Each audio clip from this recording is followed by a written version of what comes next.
Uh, Hi, welcome to Professor Kev Show. I got my friends Jessie and Angel with us from Letters to My Heritage. Good afternoon. Welcome to the show. Good afternoon. Thank you for having us. It's such an Yeah, honor. I'll Thank you. just introduce myself. My name is Jessie. I'm currently a junior in high school, and my name is Angel. I'm a senior at high school. So and we co-founded. let's talk about Letters to My Heritage. What is it? Why did you start it? So we created this nonprofit like the summer, August of 2023. We were both just scrolling on LinkedIn and was looking at all these impressive profiles and people like high school students just like us, like their crazy stats. Like they got internship from Amazon, Google. I was like, how do we become them? We realized we both are immigrants, are first gen college students, so we came from a family background that are really lacking support, and our family and parents really lack experience going to college and finding these internships. Yeah. So that's what, So I yeah. remember we had a discussion. It was in my room, and while we were looking at LinkedIn, we were like, our parents have no idea how the American educational system works, and they have no experience, and they don't really have a great network of opportunities that they could help us with. So it's really up to us to find these opportunities for ourselves, especially because the admission cycle is so competitive right now for high school students. And then so we're like, immigrant students, just like us in the greater Seattle area, probably feels the same because Seattle has more than, I think, 25% of high school students are immigrant students. So it's a large demographic that we feel we could bring together as a community and see how we can help each other. And so that's why we created Letters to My Heritage for the college and career aspect, where we create workshops and different opportunities to connect immigrant students with universities and other resources.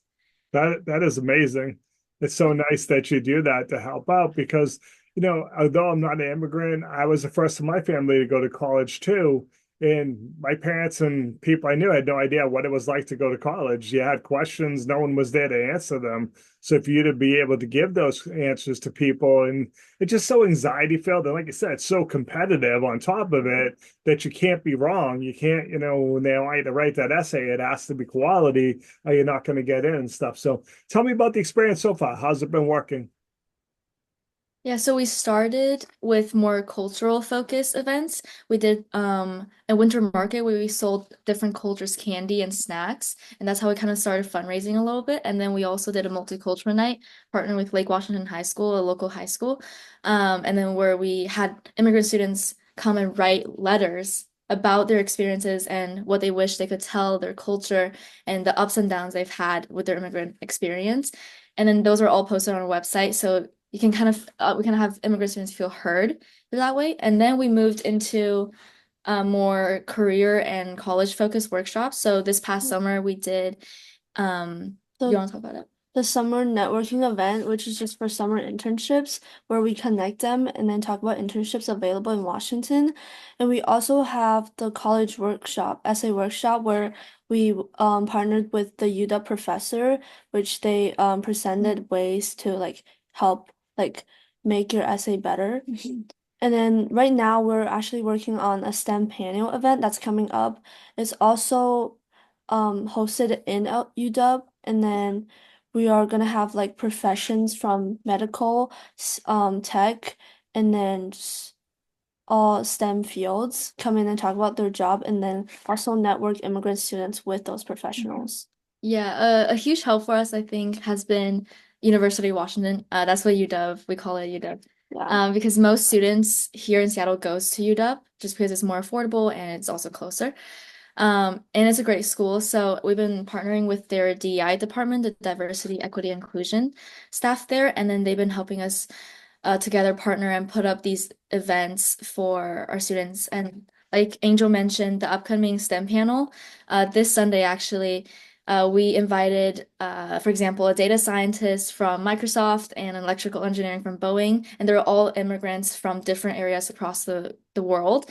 And they're going to talk about their experience, how they were able to get these opportunities from coming from a foreign country and not having these same support systems that they had in their home countries. Amazing. All right, crystal ball time, ladies. What are you hoping to accomplish in the future? Yeah, so besides hosting more career and college panels and events for our students, we hope that we can really grow outside of the greater Seattle area to the entire Washington state and maybe even start chapters in different states across the country because I know there's many enclaves of immigrants all across the country and it's a shared experience that people are struggling with, especially with the admission cycle being more and more competitive every single year. Yeah, and our main mission was to provide college and career resources, but the other aspect that came up to us was making like a community for immigrant students where they felt like home and felt Mhm, related to each other. yeah. So how can people reach out? How can they learn more so they can help? Uh, they could find our Instagram at lowercase letters to my heritage. So letters with a S at the end to my heritage. Yeah. And then same with LinkedIn, the same spelling. Awesome. I appreciate you both taking a few minutes to call on the show. And as always, thanks for being my friend. Yeah. Thank you so Thank much. It you. was great. Thank you.